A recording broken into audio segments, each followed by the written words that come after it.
우리가 함께 읽은 호세아서 5장 8절로 15절의 말씀을 가지고 유다와 이스라엘에 대한 심판에 대해서 잠깐 생각하면서 은혜를 나누고자 합니다. 하나님의 심판은 사람들이 생각하는 것만큼 더딘 것이 아님을 우리는 깨달아야 된다는 거예요. 오직 오래 참으사 아무도 멸망치 않고 다 회개하게 이르기를 원하시기 때문에 그 심판이 더디 우리에게 임한다는 거예요. 그러나 끝내 돌이키지 아니할 경우에는 하나님의 심판이 최종의 날에 우리에게 임하게 되어짐을 성경은 계속해서 우리에게 이야기해 주고 있어요. 오늘 이스라엘이나 유다에게 임한 심판의 날도 이와 마찬가지임을 성경은 우리에게 이야기하고 있다는 거예요. 이스라엘과 유다는 모두 하나님께서 택하셨기 때문에 하나님께서 그들이 범죄에도 불구하고 오래 참으시면서 그들이 회개하고 돌아오기를 계속해서 촉구하고 계세요.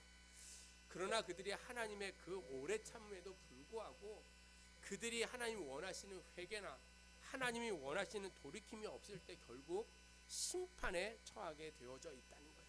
오늘 본문의 내용이 그러한 내용이에요. 유다와 이스라엘에 내려지는 하나님의 심판의 성격이 어떠한 것인가, 또 하나님의 심판에 대한 유다와 이스라엘 사람들의 반응은 어떠한 모습인가, 또 하나님의 그 심판에 대해서 이루시는 그 궁극적인 목적이 무엇인지를 오늘 호세아서 5장 8절로 15절에 우리에게 가르쳐 주고 있다는 거예요. 여러분, 하나님의 심판의 성격은 오늘 8절 말씀해 보니까 급박하게 임하는 것이 하나님의 심판의 모습이라는 거예요. 오늘 8절은 이렇게 기록하고 있습니다. 너희가 기브야에서 뿔나팔을 불며 라마에서 나팔을 불며 베나웬에서 외치기를 베냐민아 내 뒤를 쫓는다 할지어다 라고 했어요. 여러분, 본문에서 뿔나팔과 나팔을 분다는 것은요, 적의 침입과 전쟁이 이제 시작되었다는 경고의 그러한 소리라는 거예요. 북쪽의 이스라엘이 멸망했어요. 그렇죠? 북쪽의 이스라엘. 그럼 남쪽의 유다도 이제 침공을 받아서 멸망의 위기에 놓여져 있다는 거예요. 오늘 본문에 나오는 베냐민이라는 뜻은요, 남쪽 유다를 의미하는 것이라는 거예요. 북왕국 이스라엘이 멸망시킨 후에 지체하지 아니하고 남유다 또한 이제 전쟁의 공포 가운데 놓여 있었다는 거예요. 여러분, 하나님께서 선택한 유다나 이스라엘, 어떻게 보면 그들은 하나님의 선민으로 선택했음에도 불구하고 하나님의 심판이 그들의 눈앞에 임박했다는 사실이에요. 그리고 아무도 그 심판을 피할 수가 없고요, 그 심판 가운데 놓여있는 긴박한 사항을 오늘 본문 8절에서 우리에게 이야기하고 있다는 거예요. 전쟁이 일어나기만 하면 그들이 어떠한 안전지대가 그들에게 존재하지 않는다는 거예요. 오늘 본문에 보니까 기브아나 라마라는 곳은요, 북이스라엘과 남유다에서 아주 안전지대가 바로 그곳이에요. 그래서 그곳에 있으면 전쟁의 공포가 없었다. 우리가 옛날에 6.25 전쟁이 일어났을 때 동막골이라는 곳에는요, 저 시골 끝 골짜기 끝에 들어가는 데는 전쟁이 일어났는지도 몰랐대요. 그러고 지나가는, 어떻게 보면 이 기브아와 라마라는 곳은요, 그처럼 안전지대였어요. 그럼에도 불구하고 오늘 그곳에서 뿔나팔과 나팔이 울려 퍼지게 되어진다는 거예요. 가장 안전하다고 장담했던 그곳에서 전쟁의 임박한 소리가, 경고의 소리가 울려 퍼지고 있다는 거예요. 사랑하는 성도 여러분, 하나님 앞에서 범죄한 우리들은요, 어느 곳도 안전한 곳이 될 수가 없어요. 하나님 앞에 범죄한 우리의 삶에서는요, 하나님의 심판을 피할 것이 아무데도 없다는 거예요. 그래서 우리는 늘 믿음 안에 살아가면서 늘 하나님 앞에 서 있는 자의 모습으로 우리는 살아가야 된다는 거예요. 오늘 북이스라엘이나 남유다가 전쟁 가운데 가장 안전하다고 생각했던 기브아나 라마에 뿔나팔과 나팔의 소리가 울려 퍼지는 이유는 무엇이냐면, 아무도 그 심판이 그곳에 임하는 것을 막을 자가 없다는 거예요.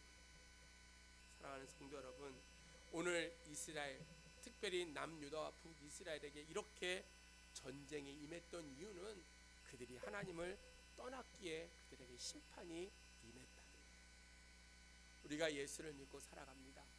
그럼에도 불구하고요, 우리의 마음이 하나님으로부터 멀어질 때가 얼마나 많이 있는지 몰라요. 우리가 형식적으로는 예수를 믿는다고 이야기해요. 아니 정말로 예수를 잘 믿을 때도 있어요. 그러나 어느 순간부터 우리는 매너리즘에 빠져서요, 그냥 교회 가는 것이 습관적으로 교회 가서 앉아있고요, 예배 시간에 아무 생각 없이 집에 붙이고 온 여신 잘 있나 생각해보고, 식혜는 잘 끓고 있는가 생각해보고, 아무 생각 없이 예배드리다가 축도하면 돌아가는 그러한 모습, 우리는 신앙생활할 때가 너무나 많이 있다는 거예요.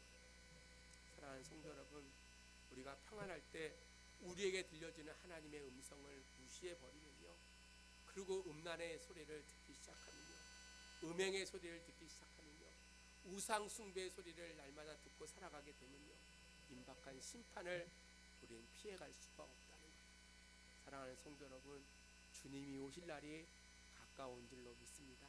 그래서 임박한 그 심판, 하나님의 그 심판의 모습은 임박하게 급박하게 우리 가운데 임하게 되어져 있다는 거예요. 또 하나님의 심판의 성격은 필연적으로 임하게 되어져 있다는 거예요. 오늘 9절 말씀에 보니까 벌하는 날에는 에브라임이 황폐할 것이라 내가 이스라엘 지파 중에서 반드시 있을 일을 보였노라 라고 했어요. 여러분, 벌하는 날이라는 것은 하나님의 심판의 때를 가리키는 말이에요. 황폐하다는 말은요, 그 모든 것이 놀랍고 힘들고 그 황폐의 두려움이 그들 가운데 임하게 되어져 있다는 거예요. 특별히 하나님께서 심판한 날에 에브라임으로 대표되는 이스라엘이 황폐하게 되는 그 경악에 빠지게 되어진다는 거예요. 필연적으로 되어질 일 때문에 하나님께서 알게 하신다는 거예요. 여러분, 범죄하고도요 끝내 돌이키지 아니할 때 심판이 임하게 되어져 있어요. 하나님의 공의가 비추어질 때 당연히 나타나는 그러한 사건이라는 거예요. 하나님은 사랑의 하나님이시지만 동일하게 공의의 하나님이에요. 범죄하고도 끝까지 회개를 거부하는 자들에게는 하나님께서 그들을 향하여 벌을 내리신다는 거예요. 왜냐하면 공의의 하나님을 만홀히 여겼기 때문에, 업신 여겼기 때문에. 하나님의 공의의 하나님을 믿는다면, 공의의 하나님이심을 믿는다면 우리는 범죄하면 하나님께 철저하게 회개해야 된다는 거예요. 왜? 우리 하나님은 결코 만홀히 여김을 받지 아니하시는 분이시기 때문이라는 거예요. 그러므로 사랑하는 성도 여러분, 필연적으로 심판이 우리에게 임하게 되어져 있어요.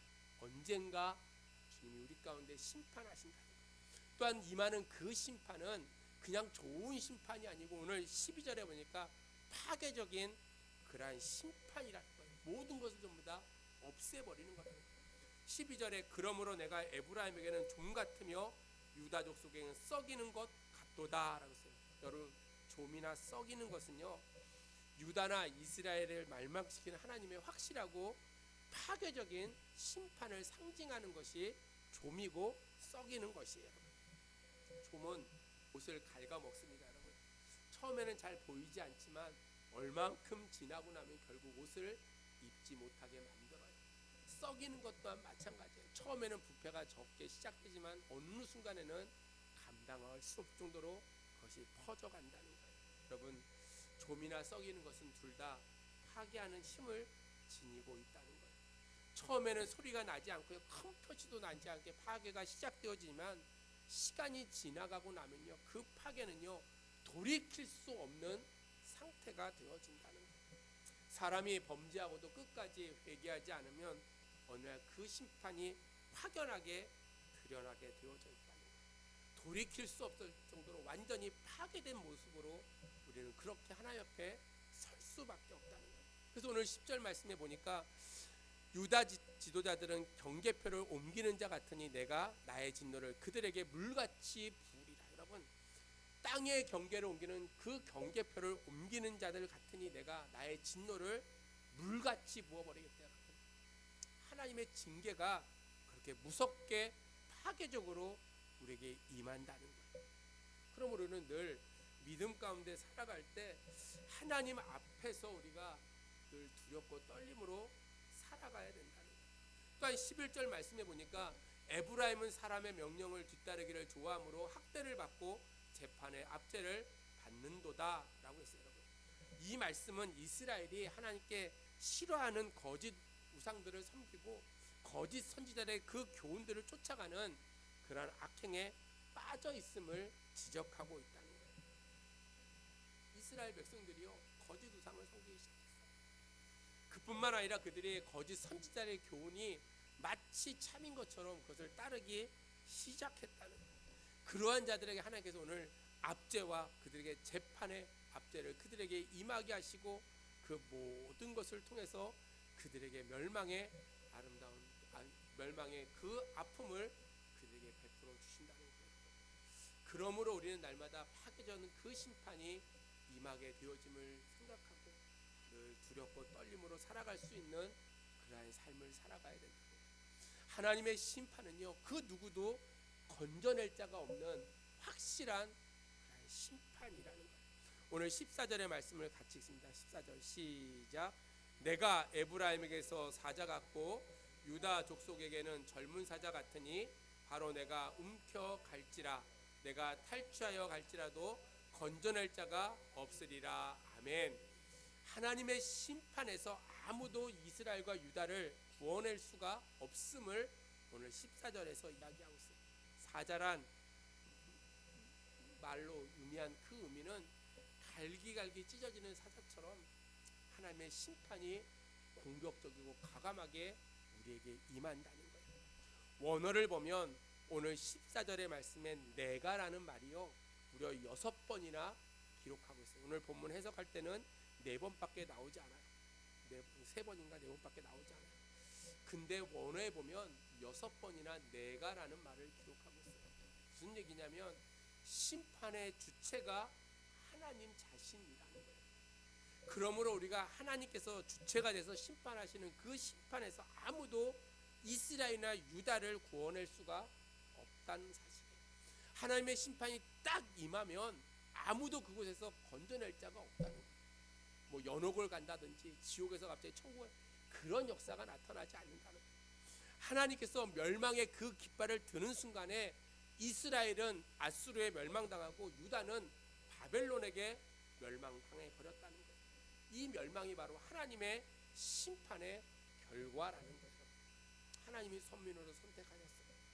두 왕조를 세우시고 두 왕조가 오랫동안 있었음에도 불구하고 그들이 우상을 섬기고 거짓 선지자의 교훈을 따르고 하나님 앞에 온전하게 살지 못할 때 북이스라엘은 아수르에게 남유다는 바벨론에게 멸망당하는 심판의 결과를 그들에게 주셨다는 거예요. 사랑하는 성도 여러분, 하나님은요 아수르나 바벨론 같은 심판의 도구를 사용해서 이스라엘 백성들을 그들이 범죄했을 때 그들을 진멸하시고 그들에게 벌을 내리신다는 거예요. 하나님이 한번 심판하기로 작정하시면 그 아무도 그 심판에서 우리를 구원해낼 수가 없다는 사실이에요. 오늘 그렇게 절박한 하나님의 그 심판이 임했음에도 불구하고 이스라엘과 유다의 반응이 무엇이냐면 자기들에게 위기가 왔음을 그들이 깨닫지 못하고 있었다는 사실이에요. 여러분, 그들이 그렇게 임박한 심판이 임했음에도 불구하고 오늘 13절에 보니까 에브라임이 자기 병을 깨달으며 유다가 자기의 상처를 깨달았고 라고 이야기하고 있어요. 그제서야 자기가 위기가 있음을 그들이 알고 그들이 그럼에도 불구하고 그 위기에서 그들이 깨어나지 못했다는 거예요. 깨달았다는 의미는요 그 자리에서 돌이켜야 돼요.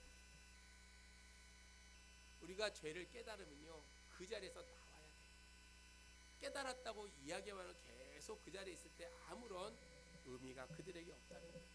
영적인 경고가 계속해서 이스라엘과 유다에게 임하고 있음에도 불구하고 우리들이 그 자기의 병, 자기의 상처가 무엇인지 도덕적으로, 정치적으로, 경제적으로 어떠한 죄를 짓고 있는지 깨달았음에도 불구하고 그것으로 그들이 끝내버렸다는 거예요. 결국은 돌아오지 못하고 있었다는 거예요. 사랑하는 성도 여러분, 하나님의 심판이 임할 때, 하나님의 경고의 메시지가 임할 때 우리는 그것을 깨닫고 돌이킬 수 있는 그러한 실천적인 믿음의 성도들이 되어지기를 주의 이름으로 축복합니다. 죽고 사는 것은요 사람이나 동물이나 똑같아요.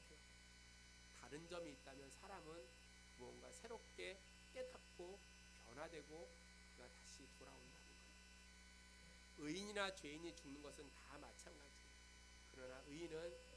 자기의 잘못을 깨닫고 돌아오게 되어져 있다는 거예요. 사랑하는 성도 여러분, 우리의 문제를 돌아보고 내가 과연 어중간하게 깨닫는 것이 아니라 내 잘못이 무엇인지를 확실하게 깨닫고 하나님의 도우심을 날마다 바라보고 살아가는 그러한 믿음의 성도들이 되어지기를 주님의 이름으로 축복합니다. 이스라엘이나 유다는요, 어중간하게 깨달은 그들은 아무런 도움도 주고 받지를 못했다는 사실이에요. 오늘 13절의 하반절에 보니까 이렇게 기록하고 있어요. 에브라임은 아수르로 가서 야레방에게 사람을 보내었으나 그가 능히 너희를 고치지 못하겠고 너희 상처를 낫게 하지 못하리라. 무슨 말이냐면요, 하나님의 임박한 심판이 딱 임했어요. 그러면 철저하게 깨닫고 하나님 옆에 엎드려서 회개해야 되는데 그들은 인간적인 방법을 찾았다는 거예요. 오늘 본문에 보니까 아수르로 갔어요. 그리고 야레방에게 사람을 보내서 그가 능히 너희를 고치지 못하겠고 너희 상처를 낫지 못하게 함에도 불구하고 그들에게 무언가 도움을 받고자 그들이 손을 내밀었다는 거예요. 여러분, 어중간하게 깨달으면요, 아무 성과도 거둘 수가 없다는 거예요. 찾아오는 문제에 대한 인식을 바로 가지지 않으면 우리는 올바로 돌아올 수 있는 길을 놓쳐버리게 되어져 있다는 거예요. 인간적인 노력 아무 소용이 없어요. 오직 하나님만이 우리의 구원이 되어주심을 생각하고 주님만을 붙들어야 된다는 거예요. 이스라엘이나 유다 사람들은요, 하나님의 심판이 임하는 순간에 어중간하게 깨달았어요. 고통이 조금 오니까 이거 왜 오지? 라고 생각하고 자기의 마음대로 성경을 분석하고 생각하고 자기가 할 수 있는 방법을 찾았다는 거예요. 사랑하는 성도 여러분, 우리 인생에 위기가 딱 닥쳐오고 어려움이 닥쳐오는 순간에 우리는 정말로 하나님 앞에 엎드려서 주님만을 바라보고 하나님의 도우심이 무엇인지를 깨닫고 주님만을 의지할 수 있는 그러한 믿음의 성도들이 되어지기를 주님의 이름으로 축복합니다. 사람은 누구나 자기의 문제의 핵심을 바라보지 못하게 되면요, 금력이나 권력이나 인간의 지혜나 세상적인 세속적인 방법을 통해서 문제 해결의 방법을 찾으려는 그러한 유혹에 빠지게 되어져 있다는 거예요. 근데 그런 유혹에 빠지면요, 문제가 더 커지고 더 악화되어진다는 거예요. 오늘 하나님께서 이스라엘과 유다를 심판하신 이유가 무엇이냐면 오늘 15절의 심판의 이유를 아주 명확하게 기록하고 있어요. 15절을 같이 읽습니다. 시작. 그들이 그 죄를 뉘우치고 내 얼굴을 구하기까지 내가 내 곳으로 돌아가리라. 그들이 고난 받았을 때에 나를 간절히 구하리라. 아멘. 이스라엘이나 유다의 회개를 촉구하는 것이 심판의 목적이라는 거예요. 오늘 14절에 보니까 그들이 그 죄를 뉘우치고 내 얼굴을 구하기까지. 심판을 내리신 이유가 무엇이냐면 그들이 이제 돌아와서 하나님 앞에 날마다 서 있기를 원하고 있다는 거예요. 고난받을 때 나를 간절히 구하기를 원하신다는 거예요. 하나님께서는 오늘 그러기에 그들에게 고난도 주시고 심판의 자리에 그들을 앉게 하신다는 거예요. 오늘 본문에서 하나님께서 이스라엘 심판하실 때 그들이 진정으로 깨닫고 회개할 때까지 기다리시겠다라고 오늘 구하기가 라고 그렇게 이야기했어요. 구하기까지라는 말은요, 그런 의미예요. 그들이 정말 깨닫고 회개할 때까지 내가 기다리겠다라는 말로 구하기까지라고 오늘 본문은 그렇게 기록하고 있다는 거예요. 사랑하는 성도 여러분, 하나님께서 심판하시는 목적이 무엇인지 우리는 분명히 기억해야 된다는 거예요. 하나님이 심판하시는 그 목적은 다시 찾기 위해서 심판하신다는 거예요. 이스라엘은 엉뚱하게 아수르를 찾아갔어요. 그럼에도 불구하고 이스라엘은 엉뚱하게 아수르에 있는 아라방을 찾아가가지고 자기를 도와줄 것을 요구하고 있다는 거예요. 하나님이 원하시는 방법은 그런 방법이 아니고요, 하나님께 돌아와서 처음부터 하나님이 일하시는 그 모습을 바라보고 하나님 앞에 엎드려 있기를 요구하고 있다는 거예요. 사랑하는 우리 성교회 성도 여러분, 인생에 찾아오는 문제는 하나님과의 관계를 개설하라는 하나님의 신호가 되는 줄로 믿습니다.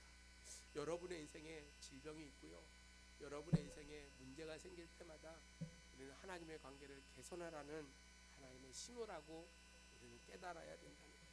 잘못된 부분들을요 철저하게 우리는 회개해야 돼요. 세속에 의지했던 그 줄들을요 다 끊어버려야 된다는 거예요. 온전히 하나님만을 바라보고 하나님만을 의지하고 하나님의 음성에 귀 기울일 수 있는 그러한 삶을 살아갈 때 우리는 믿음 안에서 아름다운 모습으로 우리는 살게 되어져 있다는 거예요. 오늘 본문에 보니까 그 죄를 뉘우치고 내 얼굴을 구하기까지 기다리리라 라고 15절 중간에 이야기하고 있어요. 이스라엘이 회개할 때까지 하나님께서 포기하지 아니하시고 기다리시겠다는 거예요. 그럼 얼마나 복된 말씀이에요. 내가 잘못 걸어가도요 내가 돌아올 때까지 내가 회개할 때까지 결코 포기하지 아니하시고 계속해서 기다리시겠다는 거예요. 당신의 백성을 결코 포기하지 아니하시는 하나님의 그 의지를 우리에게 말씀해 주신다는 거예요. 이스라엘에게 임박한 그 멸망은 하나님께서 그를 버리시기 위한 심판이 아니고 그들을 다시 찾으시려는 하나님의 사랑임을 우리에게 이야기하고 있습니다. 그러므로 사랑하는 성도 여러분, 하나님의 심판을 주시는 목적이 우리를 다시 회복하기 위함인 줄로 믿습니다.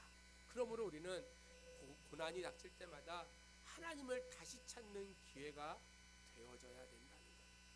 오늘 15절의 마지막 절에 이렇게 그들이 고난을 받을 때 나를 간절히 구하리라. 이것이 하나님의 명령이라는 거예요. 이스라엘이나 유다가 완전히 멸망받아서 포로 생활하는 고통을 당하게 되어질 때 비로소 하나님을 다시 간절하게 찾게 된다는 의미로 이렇게 기록하고 있다는 거예요. 하나님의 허락하신 심판의 진정한 목적이 치유와 회복에 있는 줄로 믿습니다. 여러분, 우리가 인생을 살면서 어려운 일들이 있어요.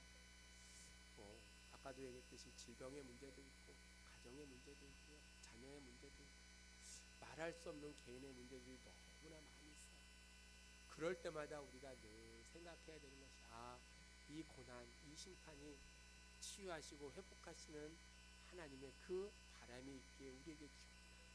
내가 지금 살고 있는 그 길에서 내가 오늘 돌아와 주님만을 의지하고 하나님 안에서 정말로 하나님의 사랑을 경험하고 믿음으로 고백할 수 있는 그러한 믿음의 성도들이 되어져야 될 줄로 믿습니다. 사랑하는 성도 여러분, 오늘 본문의 말씀은 이스라엘과 유대에게 임하시는 하나님의 심판의 이야기예요. 그 심판이 임하면 그 심판은 급하게 임할 뿐만 아니라 그것을 피할 수도 없고요, 거기서 건져낼 수 있는 방법이 우리에게는 없어요. 그러나 그 심판을 맞이하는 사람들의 반응이 결코 올바르지 아니할 때 그들은 영원한 멸망의 자리에 앉을 수밖에 없다는 거예요. 그러므로 사랑하는 성도 여러분, 하나님이 심판을 주시는 그 순간에, 고난을 주는 그 순간에 그것을 통해서 오늘도 우리가 회복되기를 원하시고 오래 기다리시고 구하시는 하나님의 그 모습을 날마다 생각하며 믿음 가운데 승리할 수 있는 그러한 저와 여러분들이 되어지기를 주님의 이름으로 축복합니다. 하나님의 사전에 결코 포기가 없다는 거예요. 지금 심판받지 않으면, 지금 고난을 통과하지 않으면 영원한 심판을, 영원한 고난을 우리는 받게 되어져 있다는 거예요. 지금 내가 나를 포기하지 아니하면 영원히 나는 멸망의 길에 들어설 수밖에 없다는 거예요. 지금 심판을 받아서 다시 회개하고 돌아올 수 있는 기회를 가지기 때문에 우리는 심판의 그 자리에서도 하나님을 찬양하며 노래하며 나아갈 수가 있다는 거예요. 사랑하는 성도 여러분, 이제 주님이 오심이 우리 가운데 가까워졌어요. 그러므로 우리가 임박한 심판의 그날을 생각하고 마지막을 살아가는 우리에게 구할 것은 주 앞에 열심으로 충성하며 믿음 가운데 맡겨준 사명들을 잘 감당하는 저와 여러분들이 되어지기를 주님의 이름으로 축복합니다. 그런 점에서 하나님의 백성에게 임하는 징계와 심판 속에서도요, 우리는 모든 것을 합력하여 선을 이루어야 된다는 거예요. 하나님의 나라를 위해서요, 우리가 가정에서도 그렇고요, 교회에서도 그렇고요, 우리가 직장이나 사회에서도 그렇고요, 모든 것이 합력하여 선을 이룰 수 있도록 날마다 하나님의 심판을 통해서 우리가 깨닫고 돌아오는 그러한 은혜를 통해서 날마다 하나님의 그 사랑을 발견하고 하나님의 복된 자리에 앉아있는 그러한 우리 성일교회 성도들이 되어지기를 주님의 이름으로 축복합니다. 하나님은 오늘도 우리를 사랑하시고 사랑의 눈동자로 눈으로 우리를 바라보시고 우리를 통해서 다시 돌아오기를 원하시는 주님의 그 모습을 기억하며 오늘 임박한 심판 가운데 이스라엘과 유다 백성들이 행했던 그 모습을 타산지석으로 삼고 우리는 오직 주님만을 섬기며 주님만을 바라보며 주님 안에서 승리의 삶을 살아가는 우리 성일교회 성도들이 되어지기를 주님의 이름으로 소망합니다. 기도하겠습니다. 하나님 은혜를 감사합니다. 이 밤에도 부족한 종을 통해서 말씀을 증거케 하여 주신 주님, 성령의 은혜를 저에게 허락하여 주시고 임박한 하나님의 심판 가운데 저희들이 좌로나 우로나 치우치지 않게 도와주시고 먼저 하나님 앞에 철저하게 회개하고 주의 말씀 가운데 승리의 삶을 살아가는 귀하고 복된 자녀들이 될 수 있도록 하나님 역사하여 주시옵소서. 이제 아버지 하나님 3일 동안도 또 세상에 나가 삽니다. 아버지 이 모양 저 모양 지켜주시고 하나님의 풍성한 은혜가 우리의 삶 속에 넘쳐날 수 있도록 하나님 역사하여 주시옵소서. 주께서 함께하여 줄 믿사옵고 예수 그리스도의 이름으로 감사하며 기도드려옵나이다. 아멘.